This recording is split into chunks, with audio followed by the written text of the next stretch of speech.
We are live. Welcome to this month's Speak to Council session. All speakers have 2 minutes for their comments. We ask that speakers address council with the same respect they would expect and to avoid the use of profanities. A staff member will notify speakers when they have 30 seconds left, and speakers will be removed from the Zoom call once their time has expired. We received 7 written submissions and 8 voicemail submissions. All 15 were regarding introductory number 94, 12 in favor, and 3 in opposition of this legislation. I would like to remind our participants and those watching online that my colleagues and I are here to listen to the comments presented before us tonight, and as such, it is standard that we do not respond during this session. Participants' contact information has been shared with the council, and I encourage my colleagues to follow up with any comments or concerns that pique their interest. If you are participating on Zoom and watching a live stream on YouTube while you are waiting to join the meeting, please remember to mute that live stream before entering the Zoom meeting, or you'll hear a confusing echo of yourself. We will now begin our Speak to Council session. Matt Drawing. Hi, City Council. Thank you for taking the time and allowing me to voice my concern over Intro 94. As a housing provider of over 16 years, I can say that without a doubt, this proposed legislation is a disaster. Many people do not support this bill. Housing providers don't support it. The neighborhood associations don't support it. The legal community doesn't support it. And even affordable housing developers do not support it. So why haven't we heard from many affordable housing developers? It's because they're afraid of being vilified and bullied by the loudmouths and bullies that have supported this bill from the start. I have a quote. I've talked to many affordable housing developers, the large ones, as you know of, and I've gotten a lot of off-the-record conversations, and I've received just this one written correspondence from them, and it says, "I appreciate your advocacy around housing issues. I'm glad you're speaking up, and you're doing so for many people who feel the same way, but don't want to be vilified." I think that you've received enough vocal opposition from your constituents in regard to this bill. We do not need more time to consider this. I urge you to vote tonight, whether to pass or vote down this bill, because we don't need you having having your phones blown up and emails blown up from these bullies that want this legislation passed no matter what the cost. So please vote on this legislation tonight. And I thank you for your time. Thomas Mariano. Hi, Council. You, who represent the people of Rochester, have an opportunity to take action and pass a law that would strengthen the roots of this city. By holding housing to decent standards of beauty and maintenance, providing financial stability with a capped rent increase, and helping to quell the rampant issue of violence by curbing unjust and illegal evictions. The arguments from Landlord are largely composed of lies, such as, this law is illegal. It's been enacted and is successful elsewhere in the state. What if they don't pay? Non-payment is good cause, or C of Os don't mean anything. C of Os are important and legally required. Anyone can Google and should Google the Rochester C of O and read it. They ensure the preservation of property and the protection of life. 39% of eviction cases since January have had no C of O.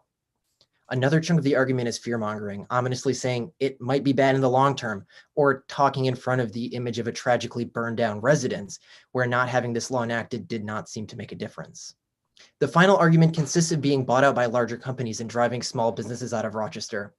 However, right now, Rochesterians are being driven out of their homes and neighborhood in droves by all housing businesses. Battling big business is a necessary cause, and this law takes its biggest swing at those companies who are the #1 violators of renters in this city. We all know the city has a crime problem, and we all know that homelessness leads to crime. We all know that eviction is the #1 cause of homelessness. We know that poverty leads to crime. Putting a predictable increase on rent would be a massive boost of stabilization for the 30% of the city that is impoverished. That is about 63,000 people that would immediately receive a peace of mind the rest of us casually enjoy. A tree with strong roots laughs in the face of a storm. We need to strengthen our roots, not the people exploiting the tree for its resources. Support your constituents and vote yes on Intro 94. Jacob Thorpe,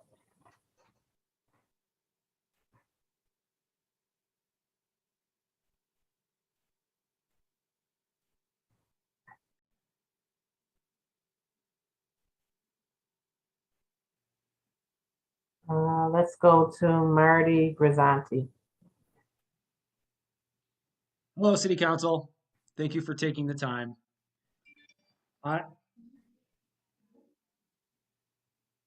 Can We can you hear guys you. hear me? Okay, good. Yes. I appreciate you taking the time. So I am asking you to please vote no to Intro 94. And for a couple of reasons. One is that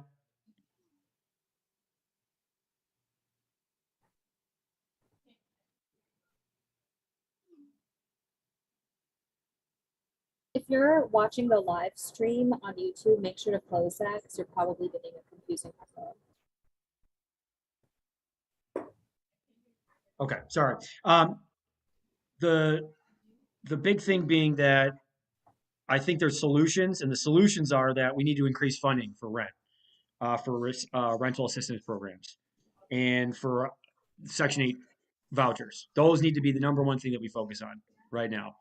And also increasing programs for like empowering local code enforcers to go after people who aren't keeping up with their properties.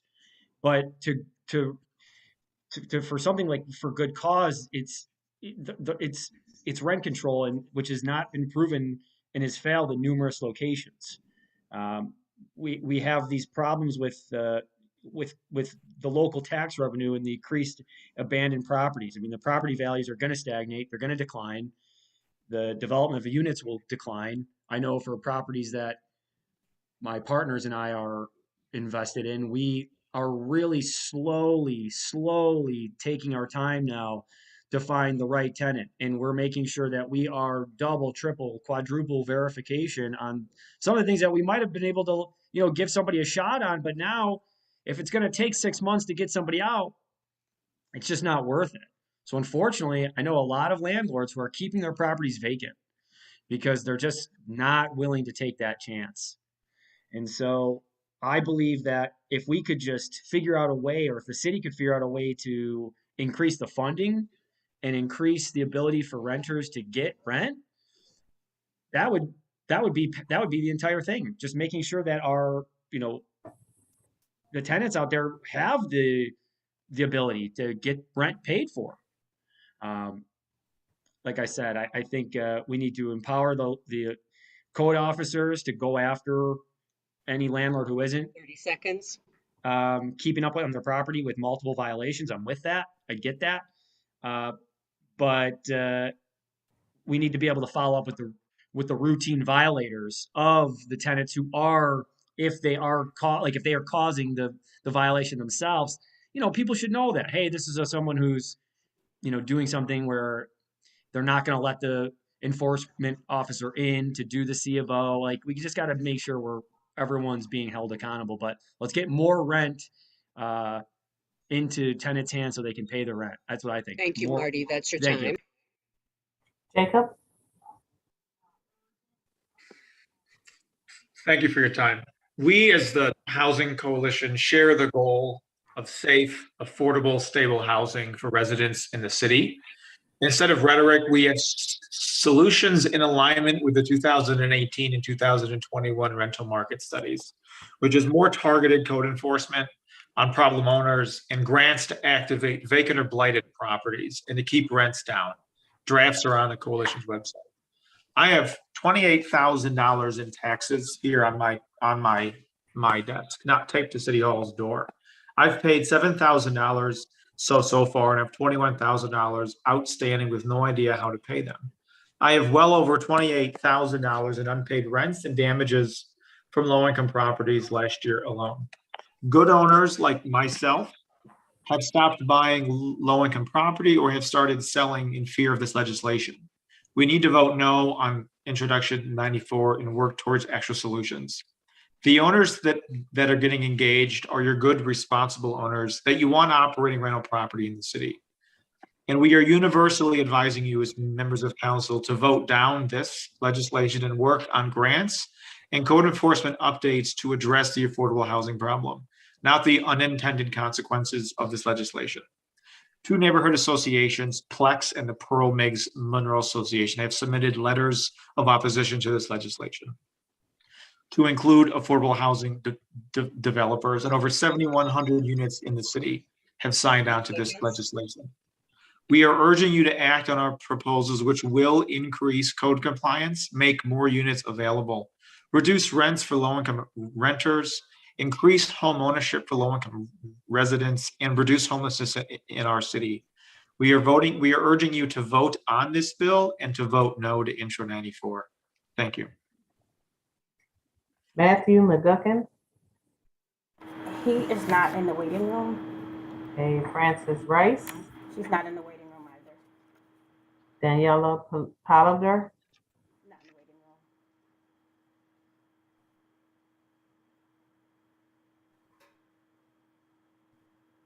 room. Is Daniela on?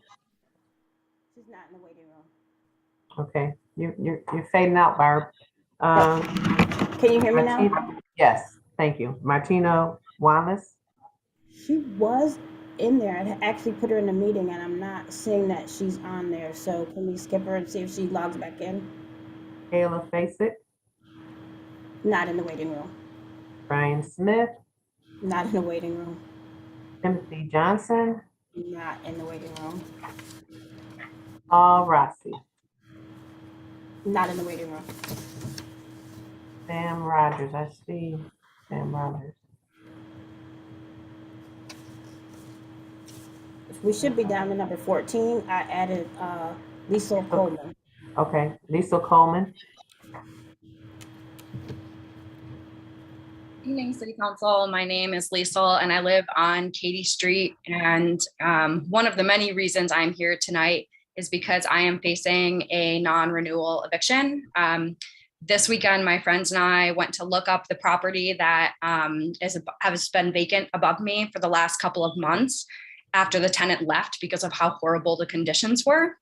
And instead of finding that unit listed, I found my own unit recently listed on their website.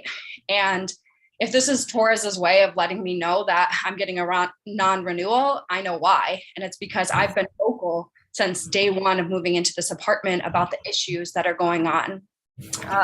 A hole in my wall that my cat was able to crawl into, my floor underneath my toilet, like basically feeling like it's about to fall in, and going up without water multiple days this winter. And I know that I'm not alone. So many other residents are facing conditions like this in this apartment. And ACT Rochester released a briefing that said that 50% of the property owners in the city of Rochester are slumlords. Meanwhile, your constituents, 64% of Rochester is tenants.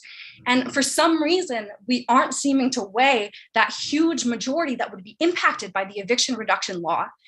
This law isn't crazy. We're not bullies. We are just calling for the moms of our community to be able to stay in their homes.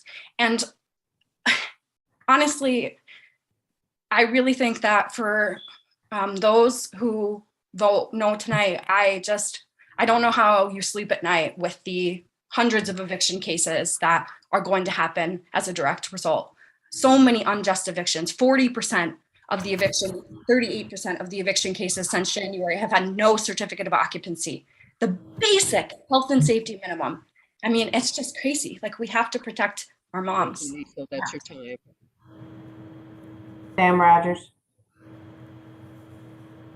Hey, thank you guys for the opportunity to speak. I hope that my perspective can in some way help or inform the decision that council decides to make on Intro 94.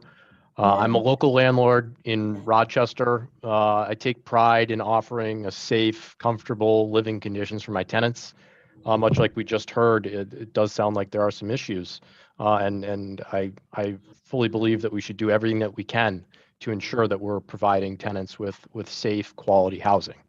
I respond to maintenance issues very quickly, and in the past year alone, I've invested well over $100,000 just in improvements to the apartments that I own. I have no doubt that Intro 94 was proposed with the best intentions in mind, but as we all know, regulations can pretty often have unintended consequences. Over the weekend, I watched a Netflix series that came out recently entitled Worst Roommate Ever. It's a true crime docuseries that tells the story of a man who is referred to as a serial squatter. He moved up and down the East Coast of the United States and would take residence with a roommate, oftentimes a female roommate. And very quickly, this man would engage in bizarre behavior, stop paying rent, and very quickly, the roommate would find themselves in an unsafe situation with no immediate recourse, and would have to pursue this man in a very lengthy, drawn-out court process. In the meantime, they were living with this man who ended up committing acts of violence against them. So this story doesn't exactly align with what Intro 94 is all about, but it really does highlight some of the unintended consequences of very one-sided landlord and tenant rights. The regulation is in a state that already has some of the most notoriously one-sided landlord regulations in the country. And I think that some of the unintended consequences of this will include a reduction in the housing supply. I can tell you for sure that I will not be taking chances on tenants unless I am highly confident that they will be That's your time. excellent. Thank you. Okay. Thank you very much. Richard Tyson. Good evening, folks. It's good to see you again. So I'm here to obviously speak in opposition to this. Not only do I think it's highly unconstitutional and ripe for a lawsuit, but more importantly, you are creating panic in the market right now by even entertaining this. Not only what's going on in New York City, but what's going on here locally with this. You are creating panic. I've certainly been an outspoken person on this issue for a number of months. And I'm also not only a housing provider, but a real estate agent.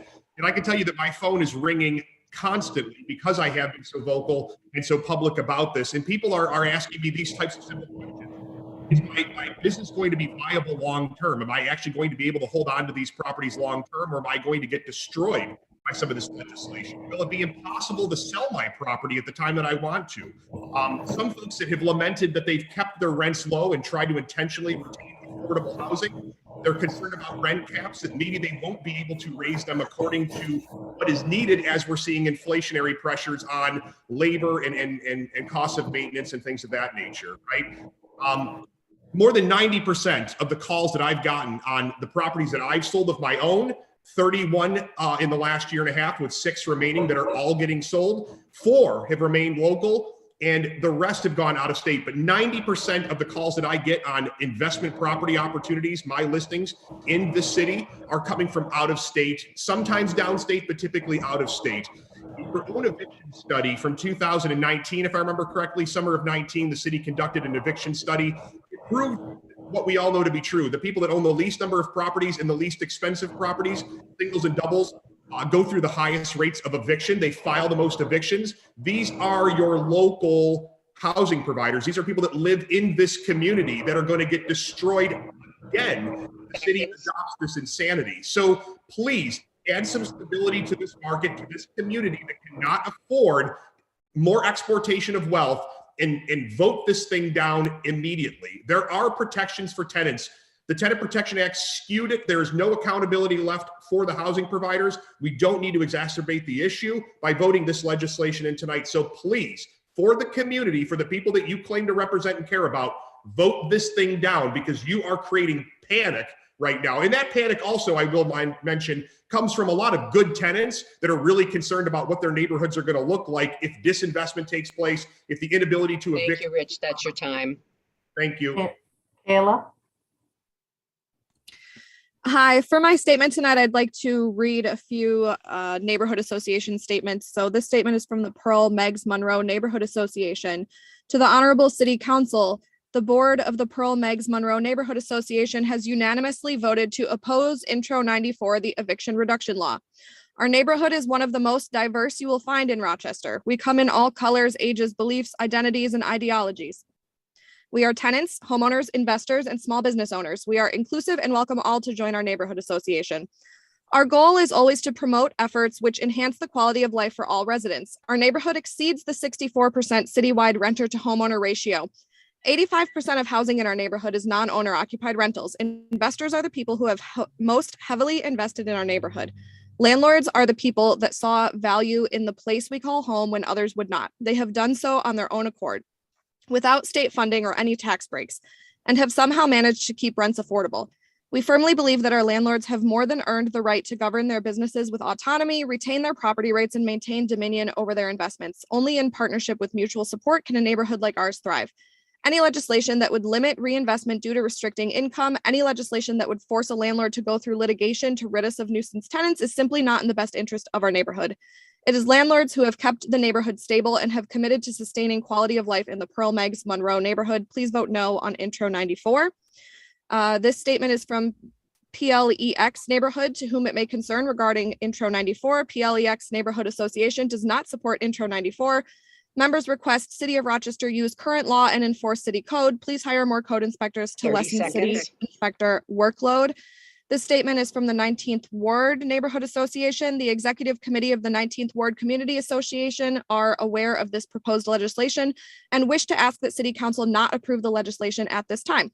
Intro 94 was presented to City Council on February 24th. It is immediately scheduled for a vote, so there has not been nearly enough time to study the issue. The recent Mechanics of Monroe County Rental Housing Market 2021 identifies 3 major problems with tenants and property maintenance issues and recommended actions for each. None of these are addressed in Intro 94. Also, Mayor Evans has just formed the Housing Quality Task Thank you, Force. Kaylin. That's your time. Thank you. Martina?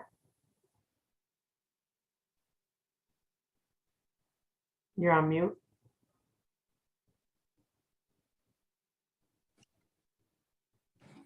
Can you hear me? Yes. Yeah, sorry about that. So I'm just a tenant. I'm nobody special, but I don't believe Introduction 94 is a good idea at all. It will prevent nuisance neighbors, which I have had plenty, from getting evicted, and also it'll lower housing for other people. Like me personally, I just experienced my sister having to move in with me for months because they were in a dangerous situation at their home and there was nowhere for them to move. And people like me who pay their rent on time, and actually I'm at work right now, who go to work and everything, it just doesn't seem like a good idea. It'll make it harder. Thank you, That's all. Martina. Is that all? Okay, thank you so much. Yeah, thank you. Wanda Cooper. Marvin May. Chris Ogden.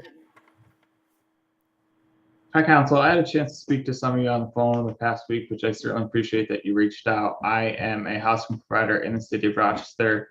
I have been working on housing for over 15 years now, and I've had the luck to only have to deal with one eviction due to non-payment. As I look forward to my future investments in the city of Rochester, I hesitate to want to do that. I have a property that I'm pursuing, but I'm not sure I'm going to continue that if these rules go forward, because I have been a strong housing provider. I've had tenants ask me, we want to still have you as our provider, we just want a different unit, or we want to live in a different place. And I think that speaks to how I am as a property owner, that tenants want to stay with me. But it's getting harder and harder to provide that when the rules that are already in place are not enforced. I heard a lot of complaints about C of O issues. Well, if there's no one there to enforce them, additional laws are not going to solve that problem. When I had to do a fire marshal inspection for one of my mixed-use properties, I had to chase a fire marshal down for 4 weeks so that I would not get fined. The issue is not property owners. The city doesn't have the resources to enforce the 30 seconds, the laws that they have in place. So adding additional laws is not going to solve the problem. If there are truly properties out there with C of O issues, those need to be rectified regardless of whether it's a rental property or not. Thank you, Chris. Are you finished? Yes, thank you. Thank you. Eamon Hudson.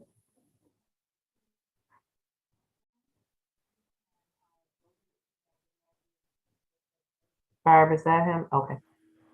It looks like he's having trouble logging in.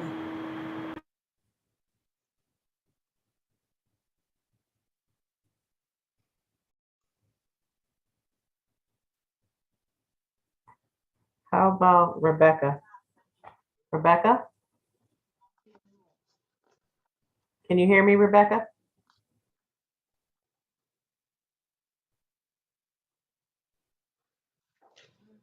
Rebecca, you're on mute in case you're trying. Can you hear me? Yes. Yes. Hi.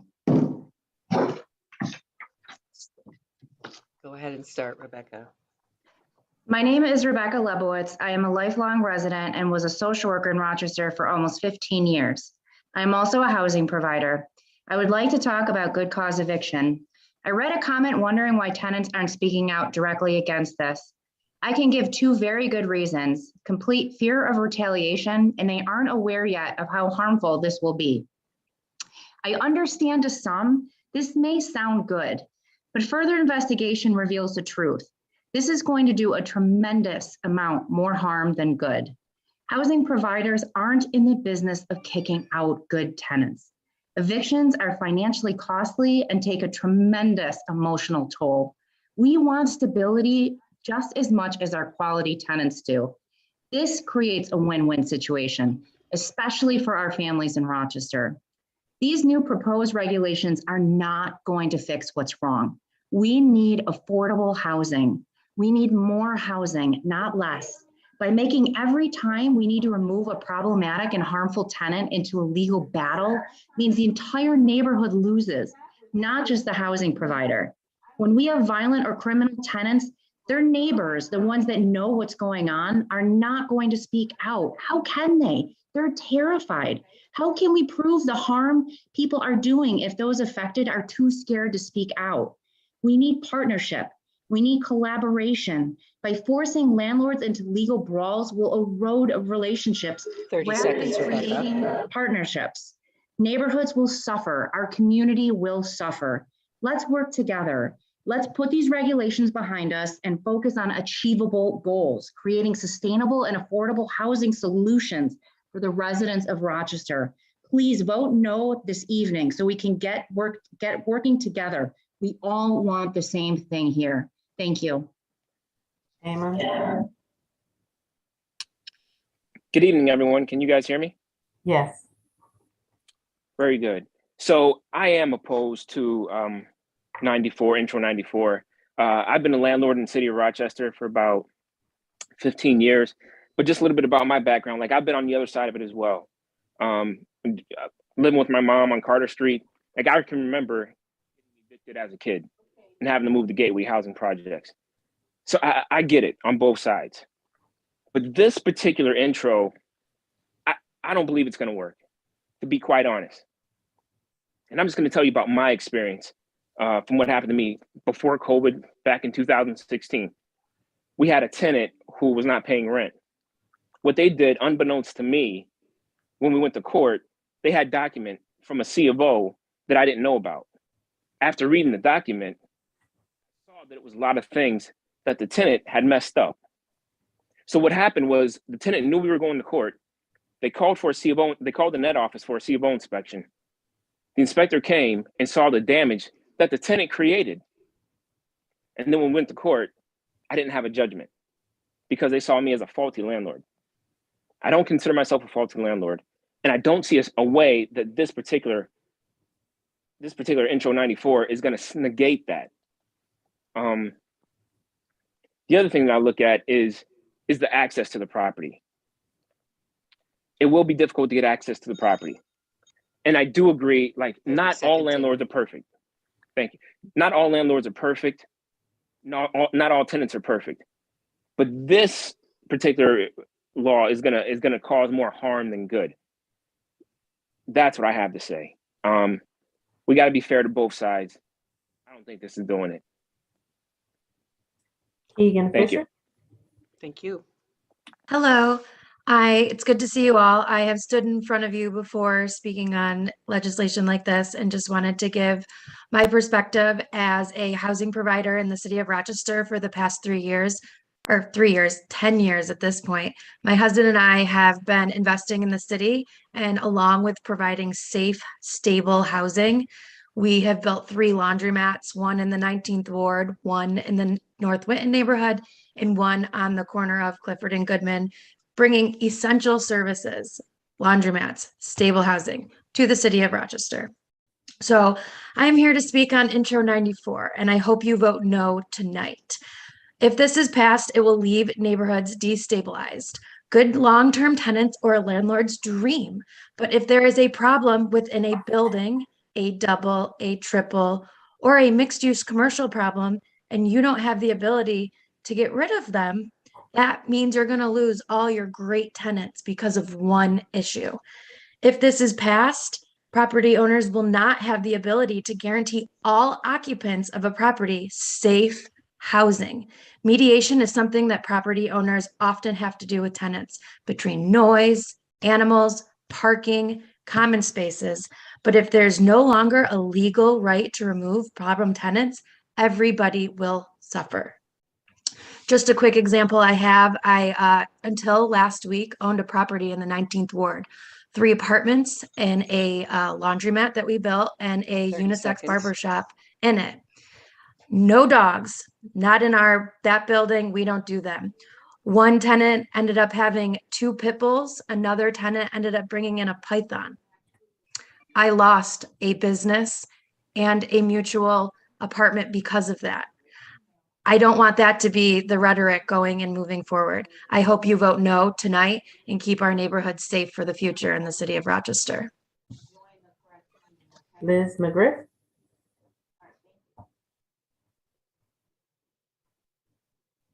Liz, can you hear me? Sorry. My name is Liz, and I'm from the Citywide Tenants Union of Rochester. And the reason I'm here is because I think good cause eviction and no C of O, no eviction is a good legislation that would help a lot of tenants remain in their communities. One of the things that you've heard, and I've been listening, is you kind of look at people's intent and what their intent is. Their self-interest and what their self-interest is. What we have are a lot of tenants that are losing their housing. And when does community take precedence over greed? A lot of tenants losing their housing because of a pandemic they didn't order, they didn't have any say-so in, but still living in bad conditions and afraid to speak up. Because if they speak up, then they're evicted. If they speak up or if they say something, then they get a notice on the door. So they're afraid of being homeless or becoming homeless. So I think good cause eviction protection will protect these tenants. There's been some of the folks that I've been talking to are elderly and, just trying to maintain it on a fixed income. And a lot of them have received increases in the rents in the last 30 seconds, couple of Liz. months. So good cause would allow them to stay in their community. A lot of them like where they live, they like their neighborhood, but they can't because they're being priced out. That's the other piece. Good cause will put a cap. It wouldn't put a cap on it, but it would give the tenants an opportunity to make an argument in court of why, they can't pay the rent is because the rent was increased. And the landlord would have to prove that because of hardship or because of their financial means, they couldn't take care of the property. They would have to prove that in court. Thank you, Liz. That's your time. Carlton Huff. Hi, yeah, my name is Carlton Huff. First of all, I'd just like to say thanks for the opportunity to speak to council tonight. I'm currently a student in Rochester and I'm currently in the market for apartments. But I have a lot of my friends are tenants, most of my friends are tenants. And I just want to voice my strong support for Intro 94. And I think we all have an understanding of what this bill is. And it's not that tenants are able to do anything they want, or that landlords have to like pay extra fees that they shouldn't or anything.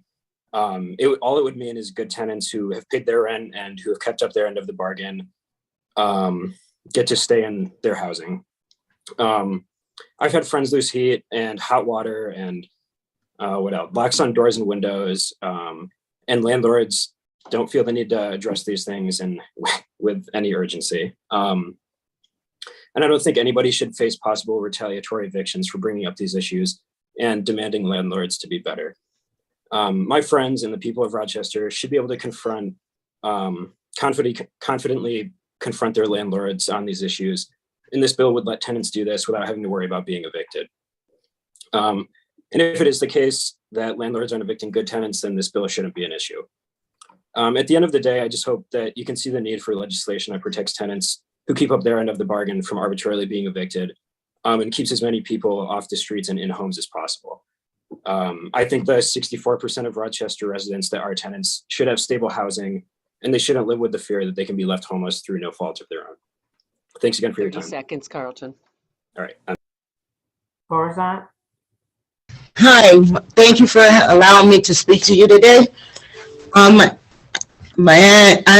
want to talk about passing the Intro 94 bill.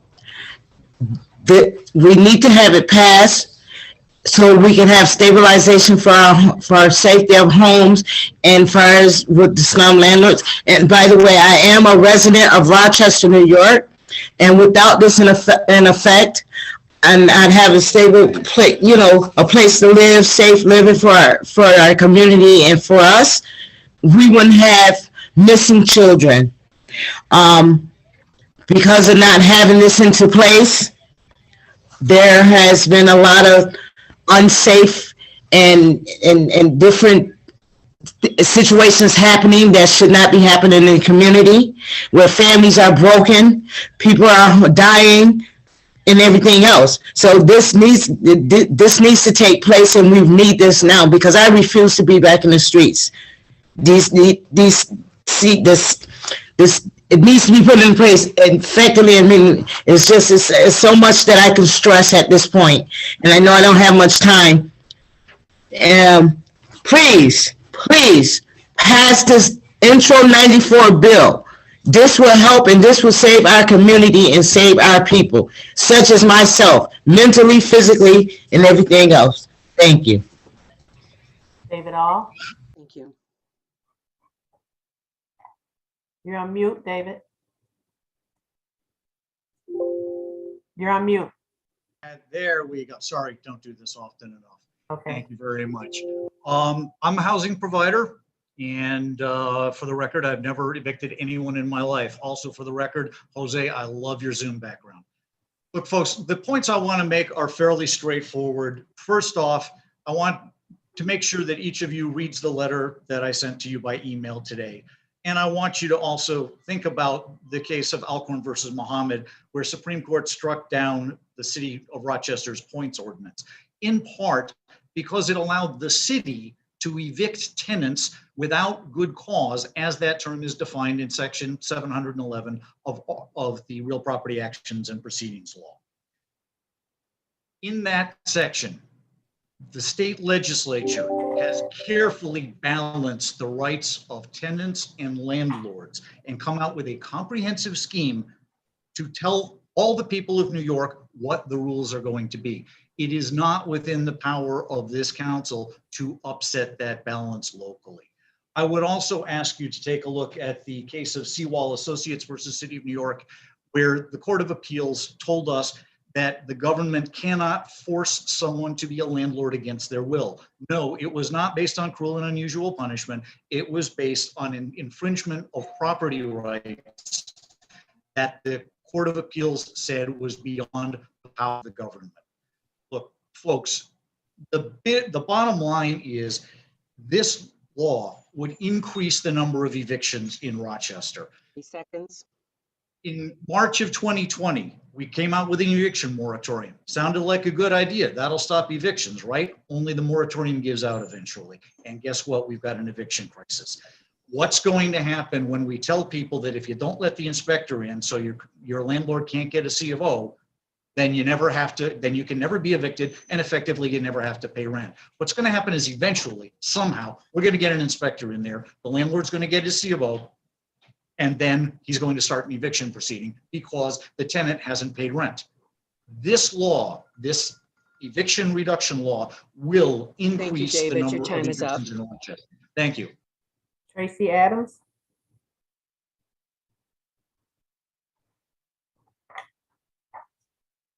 Tracy, you're on mute.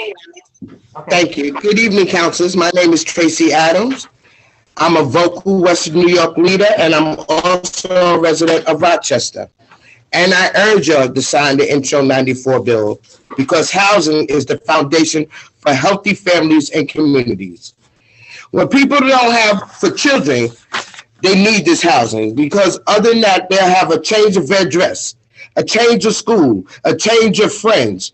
Children won't have no identity because they're going to have to be shipped from community to community because they don't have proper housing. So I urge y'all to sign this Intro 94 bill. I know y'all have children and grandchildren, and I know y'all don't want to see this happen to them. The community is crying for your help.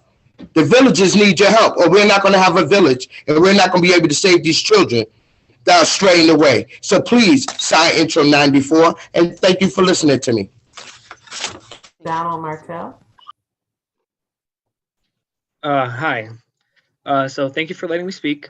I'd like to start by stating that over 950 eviction hearings have taken place or will take place in Rochester since the end of the eviction moratorium, 38% of which do not have a certificate of occupancy, meaning those spaces do not meet inspection standards.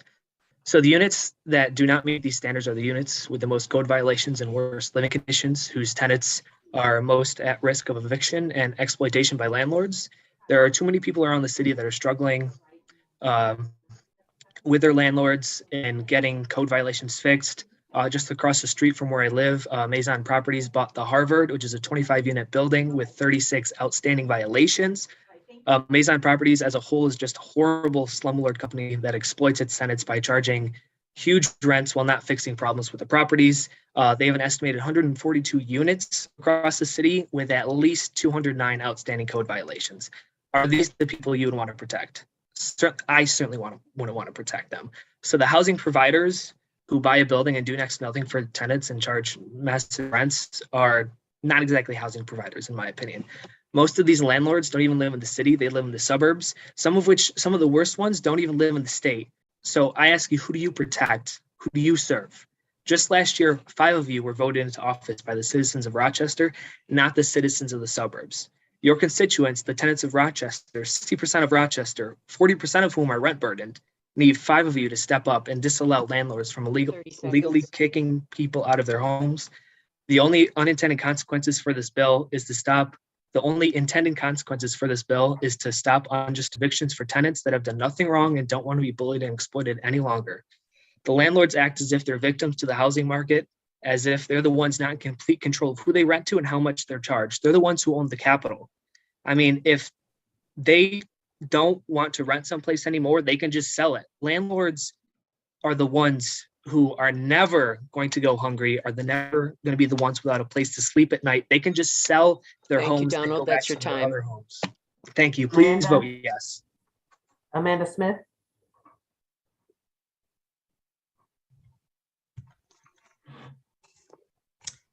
Hello, good evening. My name is Amanda Smith, and I'm a homeowner in Rochester South District. I would like to start by saying thank you to Council Members Stanley Martin, Kim Smith, and Mary Lupian for bringing this eviction reduction law forward, for recognizing the needs of constituents regarding eviction protections, and authentically representing the people of Rochester. Tonight, I'm especially asking Council Members Mitch Gruber, Willie Lightfoot, and my district representative, Lachey Harris, to also recognize and represent the needs of constituents by voting yes to Introductory 94. This is something that I and many of my neighbors in the 19th Ward support, and I think it's important to remember that residents make up the majority here and not the landlords. And those are the people who are actually going to vote for you. It's also clear to me that many of those speaking against Introductory 94 have not actually read the bill. I know that you as council members have read the bill, and so I know that you understand that if a tenant does not pay, that person can still be evicted under good cause. Regarding no C of O, no eviction, this is asking for the most basic level of protection, ensuring that tenants don't face retaliation, going from living in poor living conditions to being entirely homeless. Multiple other cities in New York have already passed good cause legislation. It's Rochester's turn to pass this desperately needed legislation. Passing this bill is just providing the most basic protections for tenants, and we owe residents that as they are recovering from a pandemic. Thank you. Diane?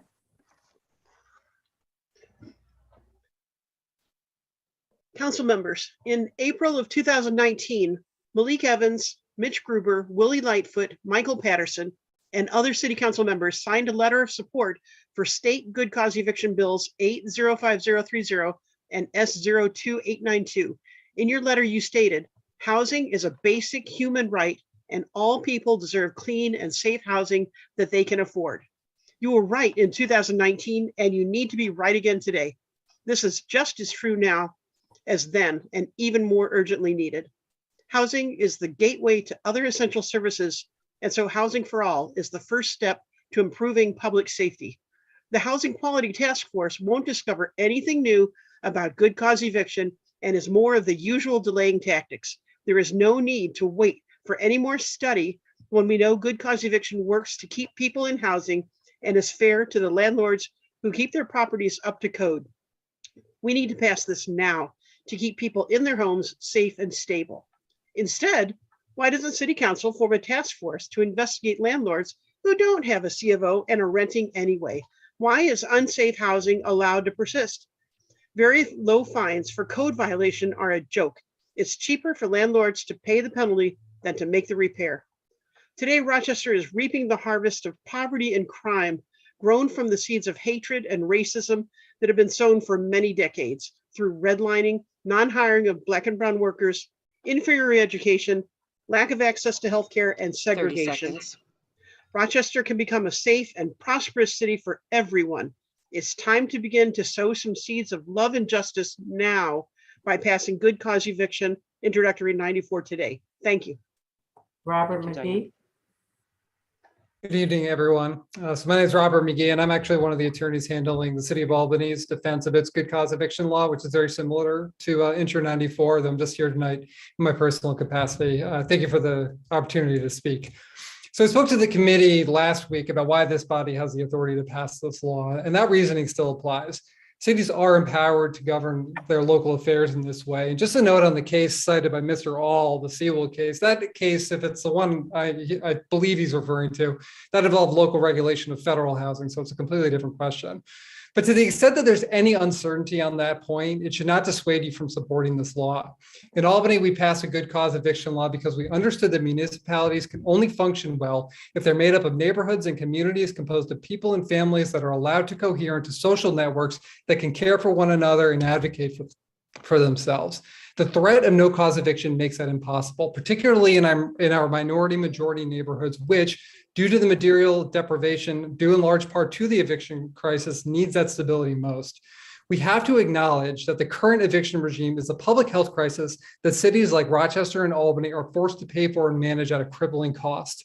If we are unable as cities to pursue such a common sense measure as good cause eviction to address this crisis, it's hard to imagine what, if anything, we can do. But if that is in fact our reality, we need to confront and overcome it together. Laws like this are how legislators like yourselves improve the world. Your forebears once thought it unfathomable that businesses could be forbidden from using child labor or engaging in discrimination. The legislators who passed the laws forbidding those things face the same uncertainty you're facing now, but they understood the inhumanity and cruelty of those practices and did what they could to help end them. Evicting someone for no reason, which is what good cause eviction prevents, is similarly inhumane and cruel, and you should help consign the practice to the dustbin of history by passing Intro 94. Thank you. Thank you, Robert. Megan Garvey. Megan? Can you hear me, Megan? You're on mute.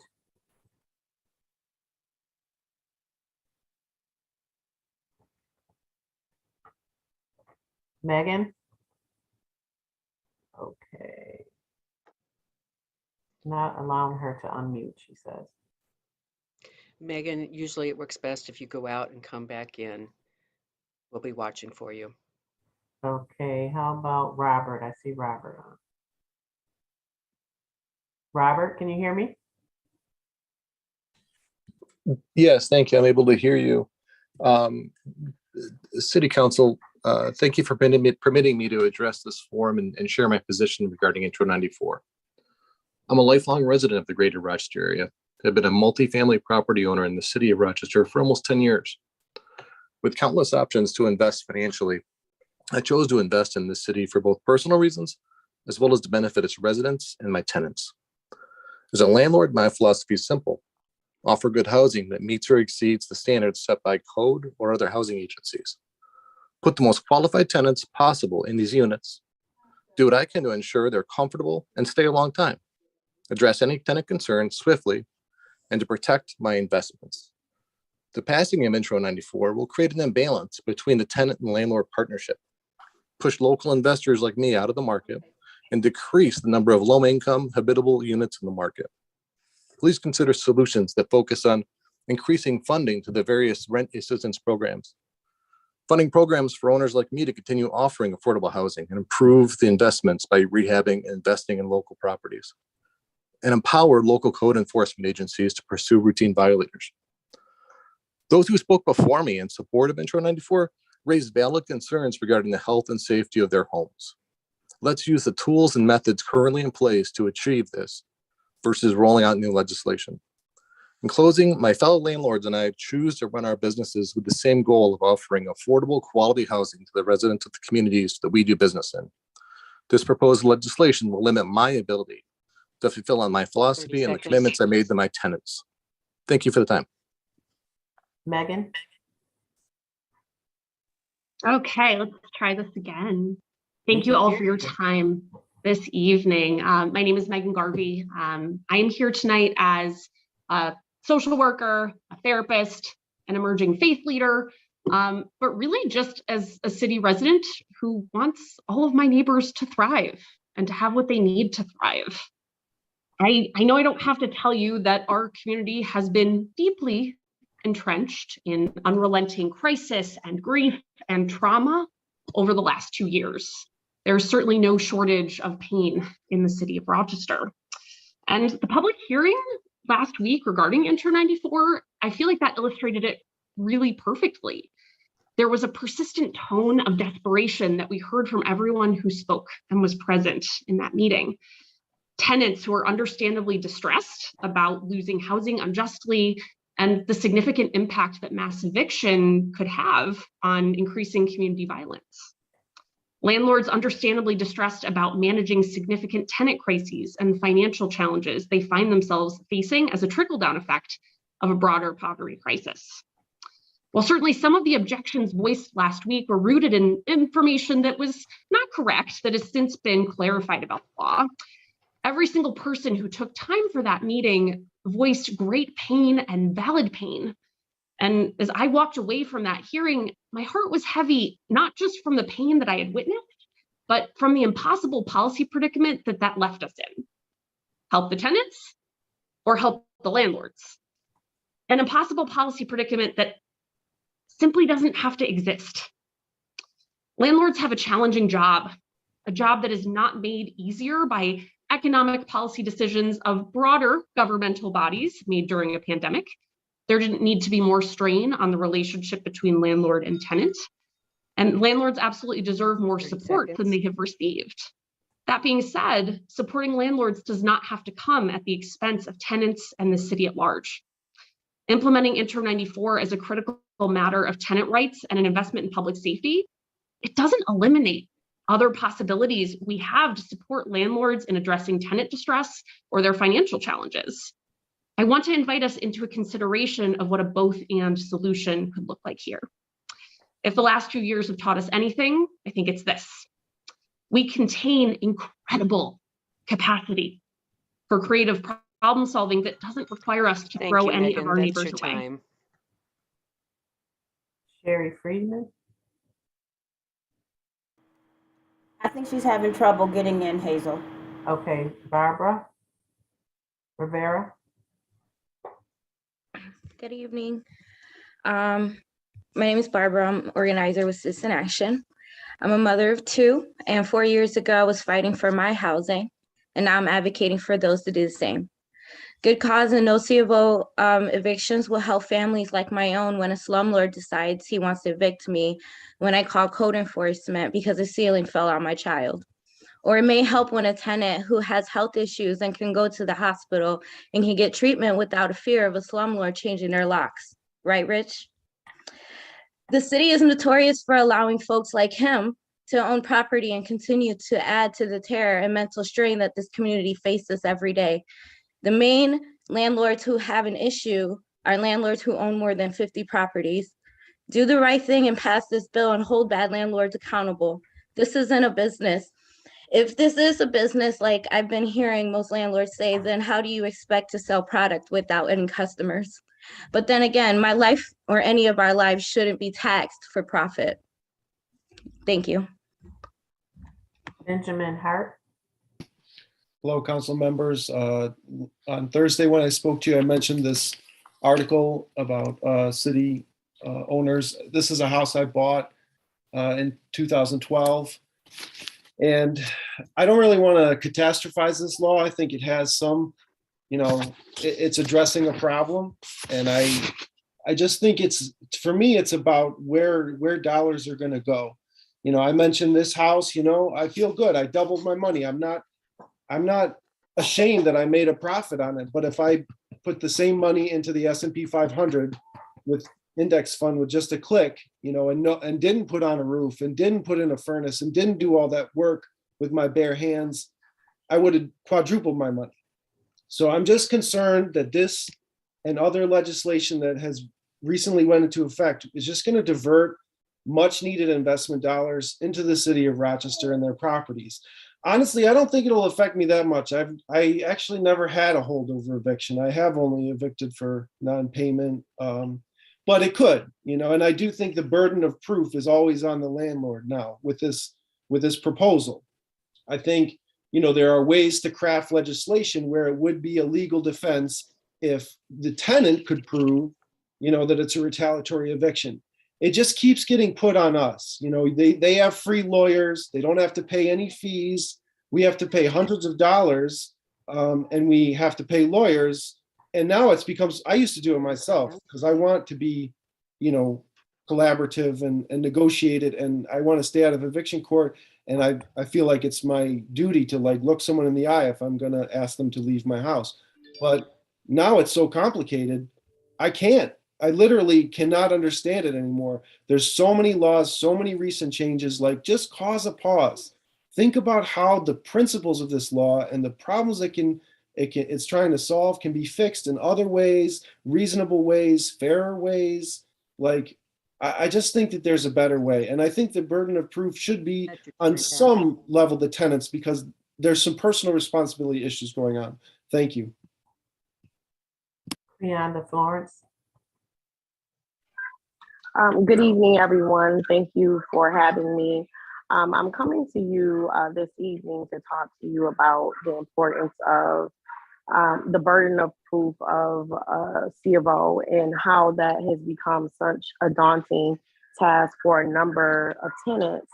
I'm speaking not only for myself, but other tenants across Rochester, for an example, where you find out that a landlord has a number of issues within their place that if they do have money, and I'm not talking about a lot of small landlords, I'm talking about larger landlords that have the means and they could just pay fines, but then they want the tenant to just live in squalor. I feel that we need to have equity when it comes to the city having the code enforcement to do what they need to do in due diligence, regardless if you have money or not, because I believe a number of people would not be in this situation if that were so. Also, I believe there needs to be education around what legislation should look like, letting the community know what this means. I believe that there's been miscommunication about a number of practices around this legislation. So to help parents, to help landlords, to help people who are doing the right thing, we need to create spaces so that families, in this case, will not be pushed out because they want to stand for what is right. So I think that we need to look at our policies, we need to look at our practices, and we need to look at how we create spaces for people not to be able to stand for what is right because they are spending money on things that the landlord should be paying for. Thank you, and I hope you have a good evening. Thank you. Minister Clifford Lawrence Sr. You're on mute.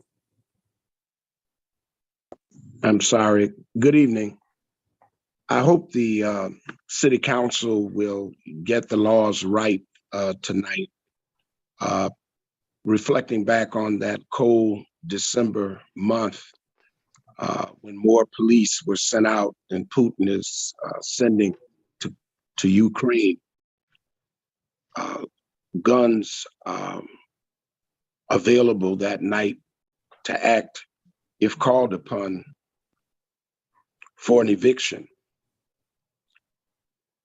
Many were hauled off to jail. No one spoke about the COVID outbreak that night because of the lack of concern for health and safety. I want to make sure that the law covers the loopholes that these slumlords were able to use against the tenants, how the judicial system was compromised by siding with slumlords because of their connections with the city, tax evaders, code violators, all of their rights were protected, but families were forced out of their 30 home. seconds. So I hope tonight that city council, the mayor's office will get this right. And I want to urge any citizen who has problems with slumlords to go public so the community can be watchdogs to make sure that fairness is provided for the least of these. Thank you very much. Felicia Zimmerman. Hello, City Council, and appreciate the time. My name is Felicia Zimmerman, former city tenant and alum of School of the Arts. I'm representing actually my parents who have 2 properties on Chilai and Thurston, a 4-unit and a 2-unit. Just want to tell you our story. They're immigrants who arrived in Rochester in the 70s, and my father worked as an electrician in Rochester. He purchased these properties in the late 80s as a potential way to supplement his income and loved working on them. In the last 5 years, his health has deteriorated immensely, spending months in the hospital in 2019 and 2020, and now on dialysis with significant medical bills. I've had to step in, so we decided to sell both properties in 2019, and the current tenants at one location have made it extremely difficult and uncomfortable to show the house, make repairs, and collect rent. These tenants both have full-time jobs and have not paid rent in over a year and a half. They've been our tenants for over 10 years. They've taken advantage of my father's generosity and deteriorating health and has always allowed them to pay partial or late payment. They're elderly, 79 and 78, and living on a fixed income Social Security, still paying taxes on the property, still making repairs. We do have a C of O. We've been trying to do work, but when it comes to collecting the rent, the tenants are nowhere to be found. Contractors have declined work. We want to be able to sell this property and pass along to someone who can move it forward for the community. It's an enormous liability on my parents. I'm asking for fairness and for a win-win solution, both and, as someone has said before. Thank you for your time, and thank you again, City Council. Thank you. Ethelene Lawrence.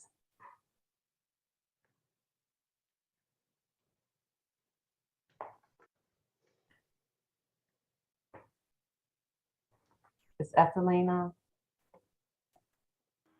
She's in there. I'm not sure if she can hear you. Can you hear me, Miss Lawrence?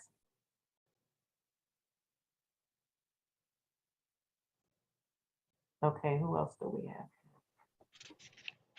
Ms. Lawrence, are you there?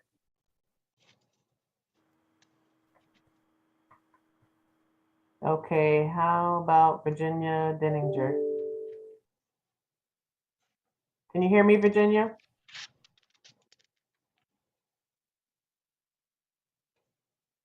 Virginia, you're on mute. I'm unmuted. Okay. There you go. Go ahead. Okay, am I on now? Yes. Okay. As a realtor, I cannot in good conscience encourage buyers to buy into the city. I cannot tell them any property is a good investment here. It has become a risk at best with this new legislation breaking the camel's back. If passed, I will not sugarcoat that owners have lost decision-making rights to their properties. I oppose this legislation. Who in their right mind would own income property in this city? Owners paying all the bills and taking all the risk now lose control over who lives in their building, further hobbled by limits by what they can charge for rent, irregardless of yearly expenses. They will not be able to maintain properties as they have, so expect many to deteriorate slowly. Eventually, buildings will be lost to foreclosure, sitting, rotting, non-viable rentals. Oh, where will all the tenants go now? Why should tenants get to decide whether they stay or go if they destroy property, steal, or threaten owners or other tenants? Some so dirty that owners get cited for their dirt in a C of O inspection. Police don't settle issues like these, and owners get no proof for eviction. Tenants can practically kill someone before they are gotten out through court. So owners are forced to have undesirables in their buildings, losing the good tenants instead. Owner occupants have no idea this will hurt them too.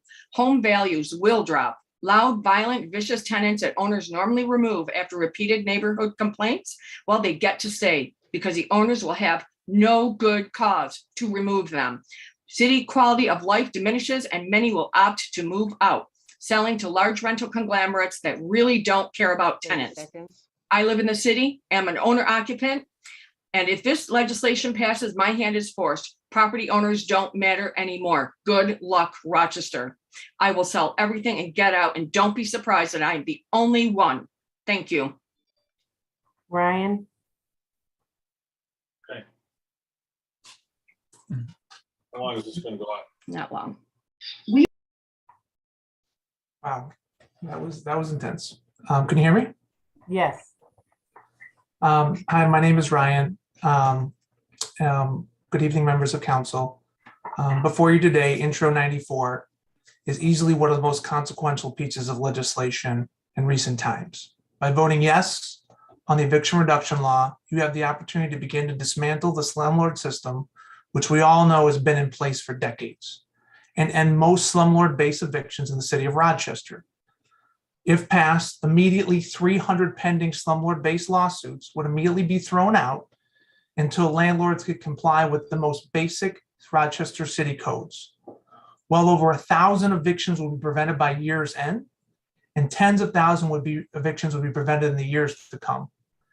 This law would bring true code enforcements to thousands of families living in uninhabitable conditions. The impacts of keeping children safely in their homes will be both immediate and intergenerational as far as education, employment, mental health, and reducing violence. A yes vote is a vote for tenant dignity and taking responsibility for reducing evictions and improving conditions for our city residents. A no vote is instead taking responsibility for keeping the slumlord status quo in place, and ultimately, whether one intends to or not, co-sign hundreds of slumlord-based evictions that are 100% preventable by the passage of this law. We've seen dozens of out-of-town investors speak out against Intro 94.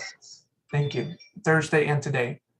Some of the same people I saw speaking out today were the same people who spoke out against the lead poisoning prevention law 20 years ago, saying it was illegal, the unintended consequences, spoke out against the source of income discrimination law the city passed, and they have a clear interest in keeping the status quo in place. Support residents over out-of-town investors. Support facts over fear. Vote yes on Intro 94. Keep our families safe and in our homes. Thank you. Justine?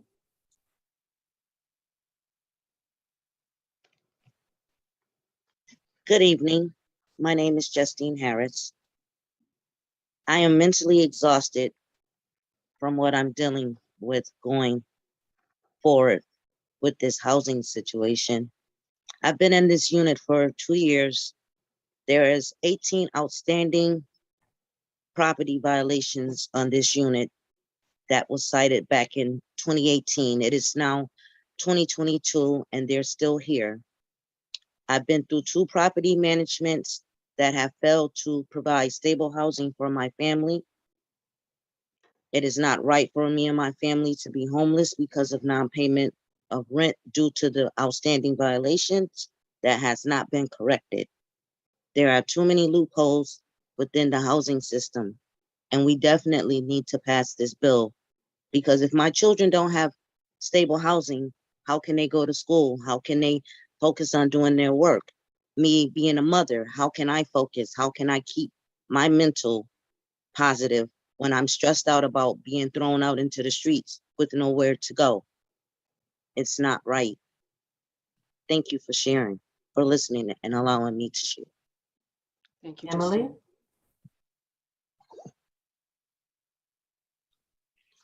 Good evening. My name is Emily Higgins, and I wanted to speak about all of the issues that the City Council campaigns on. Housing is a domestic violence issue. Housing is an immigration issue. Housing is an education issue. Housing is a public health issue.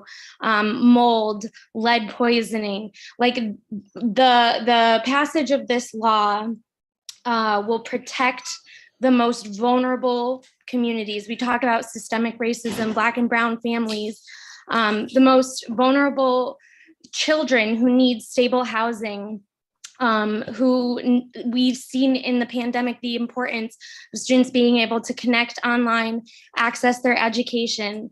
So we've heard a lot today from landlords who come from the suburbs who want to speak on the struggle they have, but this will only impact the worst slumlords and yes, keep prices affordable for students, for families who have lived there versus outside developers. Do we want outside foreign investors coming in and raising the prices of property?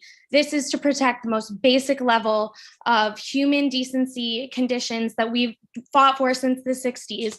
So I call on Lachey Harris, Willie Lightfoot, and Mitch Gruber to really show up for the communities that you speak to represent and fight for education, housing, public health, racism, and know who votes for you. Thank you. Are you finished, Emily? Yeah, thanks. Oscar? Good evening, City Council. Thank you for letting me join again. First, I'm going to start off tonight. I'm not just representing myself. I'm representing, obviously, the Citywide Tenant Union. I'm calling on all my City Council members, Willie Lightfoot, all of you guys. I voted for you guys.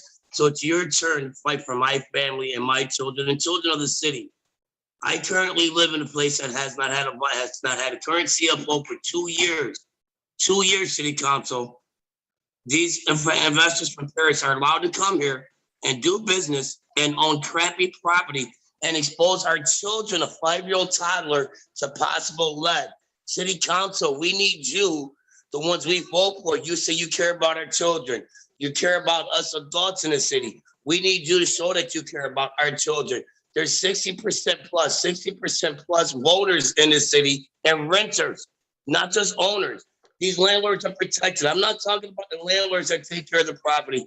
I work with a landlord that has over 10 properties, and he takes care of his property significantly very well.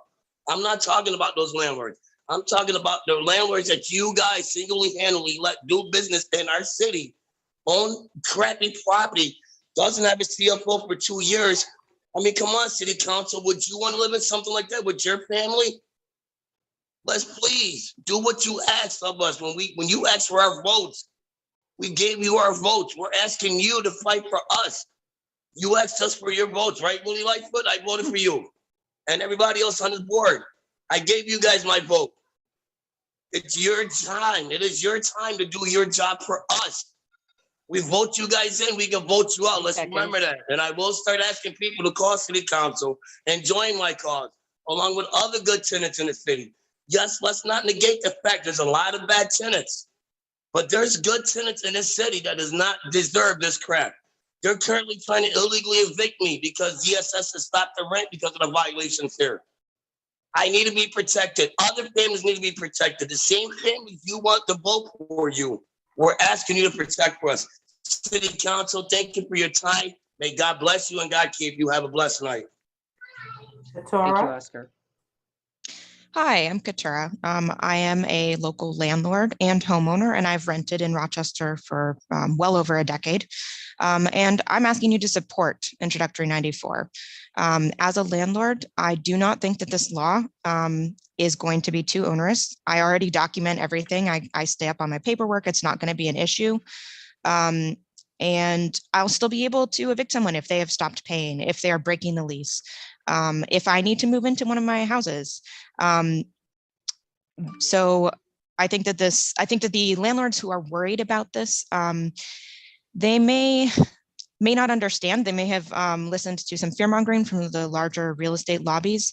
From what I have read, this type of law is actually going to improve the housing stock and will likely lead to new development. In my neighborhood, I'm in Market View Heights, the Northeast. That's where I own property.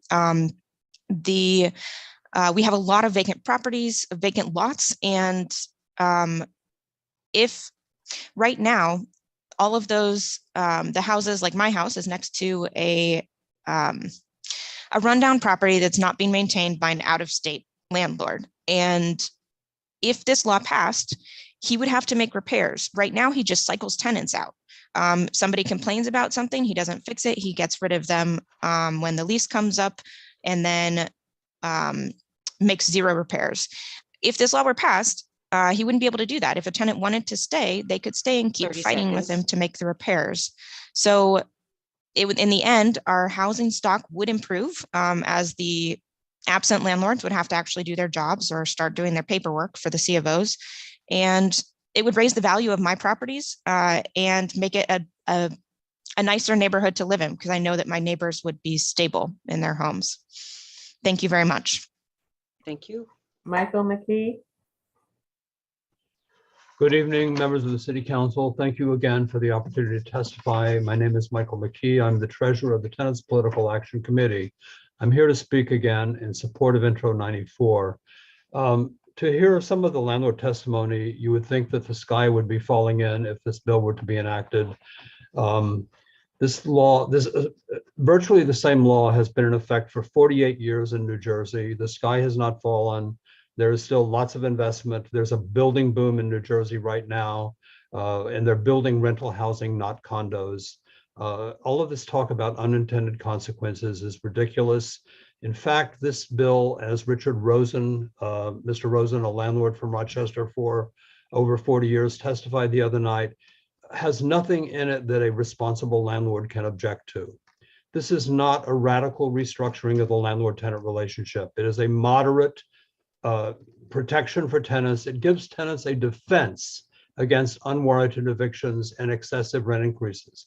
But it will be up to a judge to decide whether the eviction is valid or whether the rent increase is valid. You've got a choice here of basically allowing slumlords and speculators to continue to ravage your city, or to give tenants some protection. And I think you really need to come down on the side of tenants. This is not going to make it any harder to evict a bad tenant. That's a hard thing for landlords to do. It is 30 not a pleasant seconds. thing to do, but it's not, this law won't change that. And by the way, I just want to compliment your ASL interpreters. They do a fantastic job. Thank you very much. Thank you. Laura Phelps. Hello, my name is Laura. I live in the city of Rochester, and I'm speaking in support of the eviction reduction law. I wanted to clarify some misinformation about good cause eviction protections and just be very clear that this law has no impact on eviction proceedings that are brought for cause, which encompass all of the examples that have been raised by landlords to evoke fear. Good cause explicitly includes failure to pay rent, violation of substantial obligation of tenancy, committing or permitting a nuisance, damaging the property, occupancy of the property in violation of the law, using the property for an illegal purpose, refusal of access to the property, or the landlord is seeking personal use of their property. The law simply stops evictions from happening for no reason. This council's constituents are 64% renters who perpetually face the prospect of losing their housing for no reason without these protections in place. 64% of all likely voters and 77% of Democrats support this measure. Many of the landlords speaking out against this law do not live in the city of Rochester or are citing Netflix specials as a reason not to pass this law. The majority of them are not representative of your constituents, and you were not elected to represent their interests. A commissioned rental housing market study found that 50% of Rochester's landlords are classified as slumlords or marginal amateurs. Many have never even set foot in this city. They churn through tenants and properties without making a single repair. This is obvious with 38% of eviction filings since January not having a valid certificate of occupancy. You have the opportunity to stop hundreds of evictions over the next month, thousands over the next year, and tens of thousands over the next decade. The eviction reduction law will end rampant slumlord-driven evictions for countless Rochester families, and I urge you to vote yes on Introductory 94. Thank you. Matt Seidel. Hello, my name is Matt Seidel, and I'm with the Citywide Tenant Union. I've thought a lot over the last few days about what I could say to sway those of you still against this bill. After all, you've heard directly from people about how the eviction crisis has impacted their lives. In a city where 64% of residents, your voters, are renters, it hardly needs to be said that allowing this crisis to fester can only lead to disaster. So I wondered if what opponents to the bill have said might have persuaded you. But everything I've heard in the past and tonight relies on you being ignorant of the facts. Concise rebuttals to any of the disingenuous talking points opponents might throw at this bill can easily be found at rocktenantunion.org. I also noticed snide comments like, if supporters of the bill care so much, why don't we just buy properties ourselves and rent them out at cost? In this case, they're assuming you lack the common sense to know that a systemic housing crisis cannot be solved by individual acts of compassion. The only landlords who would be adversely affected by this bill are landlords whose livelihoods rely on exploiting tenants. Now, I also heard some talk last week about the need for further study or vaguely claiming they support the intent of the bill, but not this specific bill. To this, I'll simply say that these arguments reveal a deep cynicism about local government. Local government should start from the premise that it must do what's best for the people, not whether what's best for people is convenient under current policies. Vote for this bill because it promotes the well-being of Rochester. Vote for this bill because it's long past time to act. Or vote for this bill for purely selfish reasons, because you'll be far better off come election time serving the vast majority of the city rather than the most unscrupulous landlords. Ultimately, the only excuse for not acting in your constituents' best interest is that you just don't care. That's what I fear the most, and I hope you'll prove me wrong. Thank you. Jerry Friedman. Jerry, can you hear me?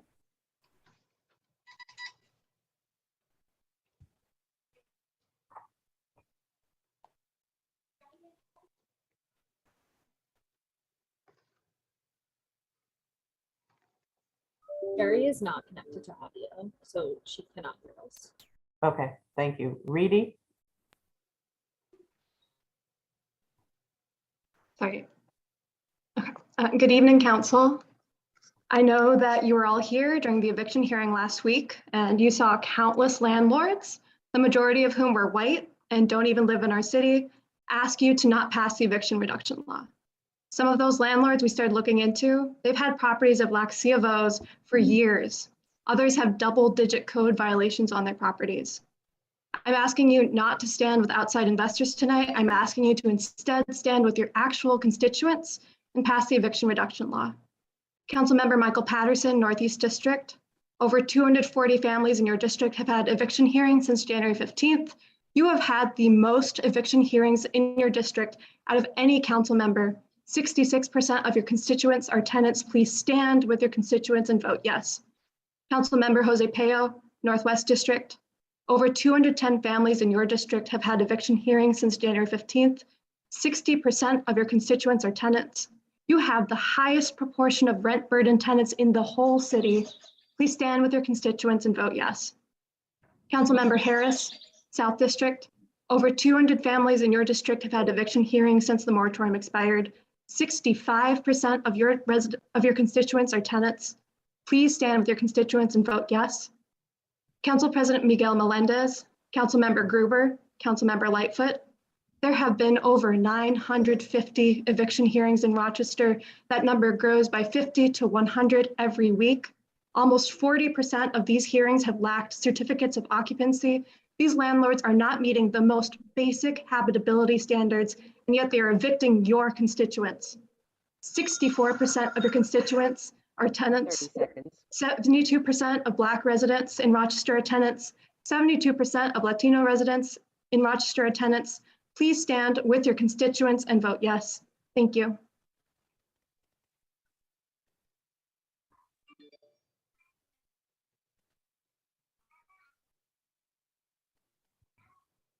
Okay, who else is in the waiting room?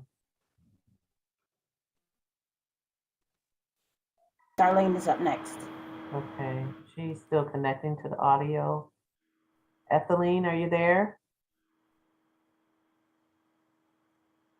Can you hear me, Ethelene? Lauren? Ethelene spoke already, Hazel. Okay, well, somebody let her back in. Okay. Who else do we have in the waiting room? Darlene's still connecting.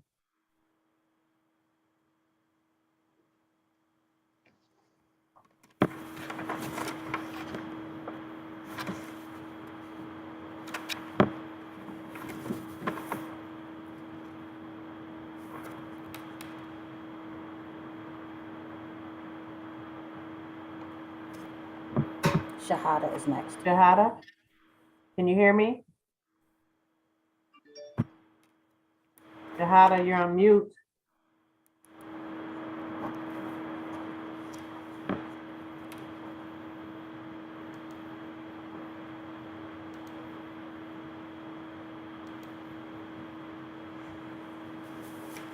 Shahada, are you there? Okay, Darlene is still connecting. Who else do we have?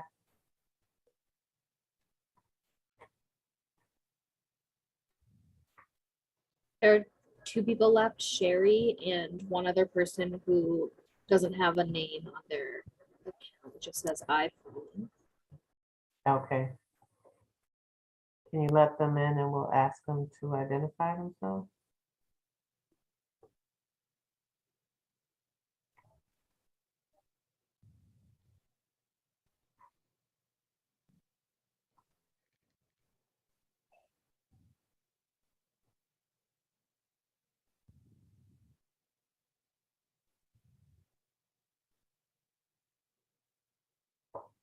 I believe Michael Burns is next, Hazel. Okay, is he in? Yes. Okay, Mr. Burns, are you there? Michael Burns is part of the administration. Thank you. So the waiting room is empty. And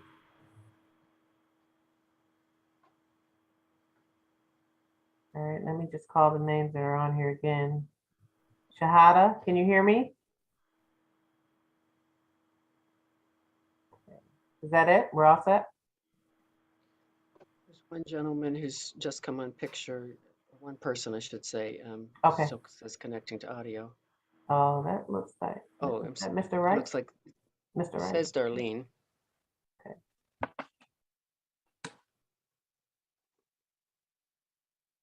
Hi, can you identify yourself, please? You're on Darlene's iPad.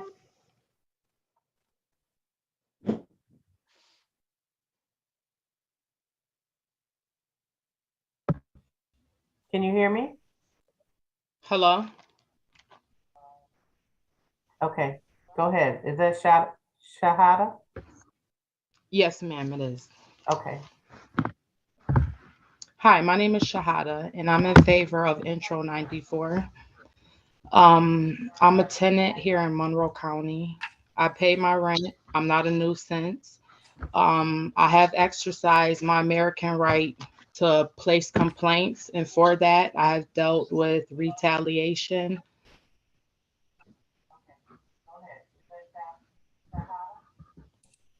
Yes. you're watching a YouTube of the meeting, you need to mute it or else it'll echo. Okay, I'm sorry.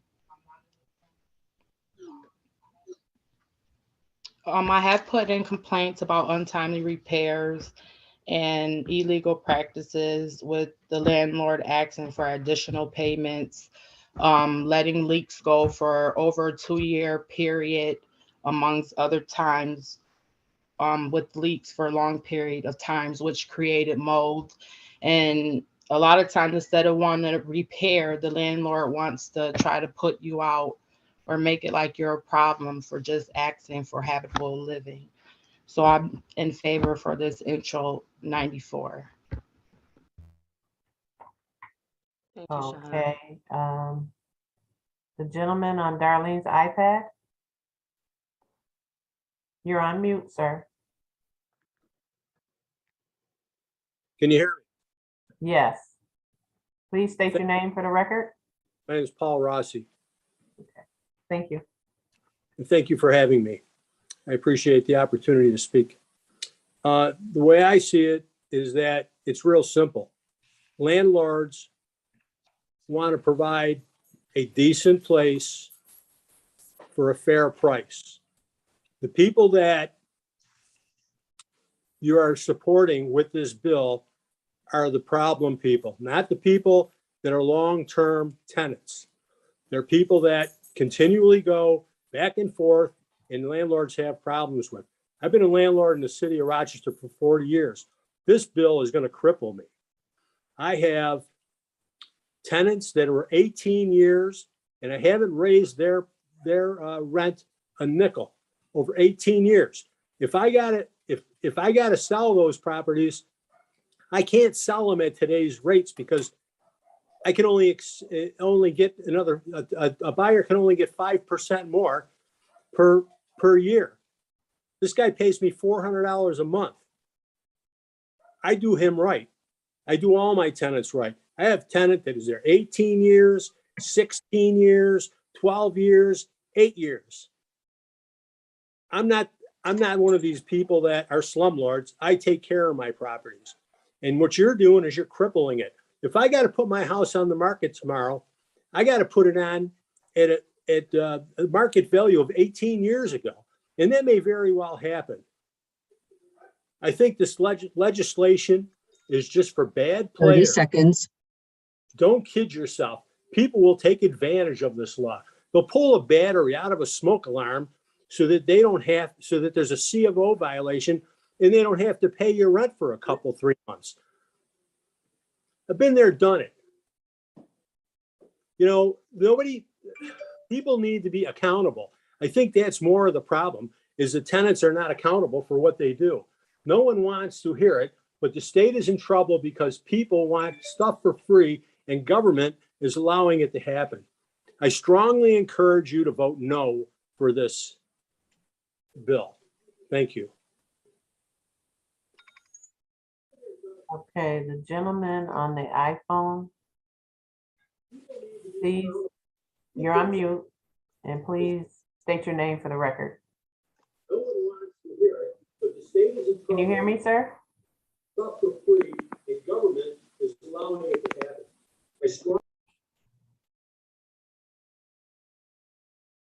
You're on mute. All right, now we're okay. How's that? Good. Great. And what is My your name name, is sir? Christian Gaskin, and I'm the licensed broker and owner of Eastman Property Management, located on Goodman Street in Rochester, New York. It is my professional opinion. Oh, and there goes my speech. My computer died. You got to love that. It's my professional opinion that what we're continuing to do, kind of piggybacking off what the last gentleman said, is reduce the amount of overall accountability for tenants. You know, from the beginning of the moratorium, we chased an average balance of around $18,000, which seems like a large amount of money, but in a higher risk portfolio with over 800 units, we weren't doing too bad. Within the first month of the pandemic, that rate jumped to over $100,000, and 2 years later, we are now left with an unpaid rent balance of over $1 million. Landlords simply can't afford to keep subsidizing the welfare that they're being forced to pay for now, because, and contrary to what a lot of people may 30 understand, seconds. if you don't have a C of O, you can't get Section 8 or DSS. My investors have continued to struggle with trying to make ends meet, so much so that I now have 20 over with 1 to 3 properties facing bankruptcy. You know, these are not huge rental property investors with 50 units. You know, they will have no choice but to hold the people of this council and the city of Rochester financially responsible for these losses. It's time that we treat people with respect and hold them accountable. That's the most loving thing we That's can time. do for all of us. Thank you.